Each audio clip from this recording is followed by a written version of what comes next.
हनुमान जी की कहानी। जन्म और बाल लीला। त्रेता युग के समय अंजना माता ने भगवान शिव से प्रार्थना की।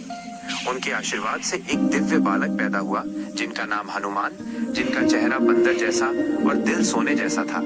छोटे हनुमान बहुत चंचल थे, कभी पेड़ों पर झूलते, कभी तितलियों के पीछे दौड़ते। गांव के बच्चे उन्हें अपना दोस्त मानते थे। सूरज को फल समझना। एक दिन हनुमान ने आकाश में चमकते लाल सूर्य को पका हुआ फल समझा और उसे खाने के लिए आसमान की ओर छलांग लगा दी। देवताओं ने आश्चर्य से देखा कि छोटा बालक कितनी ऊंचाई तक जा रहा है। देवताओं के वरदान। उनकी वीरता देख ब्रह्मा, वायु और इंद्र आदि देवताओं ने उन्हें अद्भुत शक्तियों का वरदान दिया। वे बलवान, अजेय और बुद्धिमान बने। शिक्षा और शरारतें। बड़े होने पर हनुमान ने सूर्य देव को गुरु मानकर उनकी परिक्रमा करते हुए शिक्षा ग्रहण की। उन्होंने वेद, शास्त्र और शौर्य सब सीखा। फिर भी उनका बाल मन शरारती रहा। कभी वे जंगल के जानवरों को हंसाते, कभी झरनों में खेलते। सेवा और अभ्यास। एक बार जंगल में रहने वाले ऋषियों के पास फल फूल नहीं थे। हनुमान पहाड़ से फलों से भरी टोकरी उठाकर लाए और ऋषियों को भेंट की। हनुमान को छलांग लगाने और ऊंचाई पर पहुंचने का अभ्यास करना बहुत पसंद था। वे पहाड़ की एक चोटी से दूसरी पर खेल खेल में कूदते रहते थे। जंगल के हिरण, खरगोश और पक्षी भी उनके दोस्त थे। वे सब मिलकर खेलते और हनुमान उन्हें फल बांटते। बचपन में ही वे बड़े बड़े पत्थर उठाकर खेलते थे। उनकी ताकत देखकर सब हैरान हो जाते। भक्ति और ध्यान।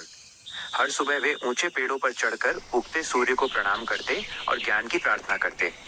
कभी कभी वे पहाड़ की चोटी पर बैठकर ध्यान लगाते। उनके चारों ओर स्वर्णिम आभा बिखर जाती थी। साहस के कार्य। एक दिन उन्होंने खेल खेल में चौड़ी नदी को छलांग लगाकर पार कर लिया। देवता भी उनकी हिम्मत देखकर मुस्कुराए। एक बार उन्होंने देखा कि एक चिड़िया का बच्चा ऊंचे पेड़ से गिर गया। हनुमान ने तुरंत छलांग लगाई और उसे वापस घोंसले में रख दिया। राम भक्ति का आरंभ। जब समुद्र के किनारे वानर सेना राम जी के साथ खड़ी थी और लंका की ओर देख रही थी, हनुमान ने संकल्प लिया कि वे राम जी के संदेशवाहक बनकर समुद्र पार करेंगे। वे पहाड़ की चोटी पर चढ़े और गगनचुंबी छलांग लगाकर समुद्र पार करने लगे। पवन देव ने उनके पंखों में हवा भर दी।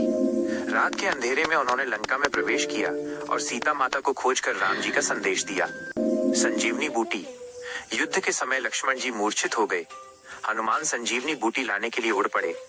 पहाड़ पहचान में नहीं आया, इसलिए वे पूरा पहाड़ ही उठा लाए और समय रहते लक्ष्मण जी की जान बचाई।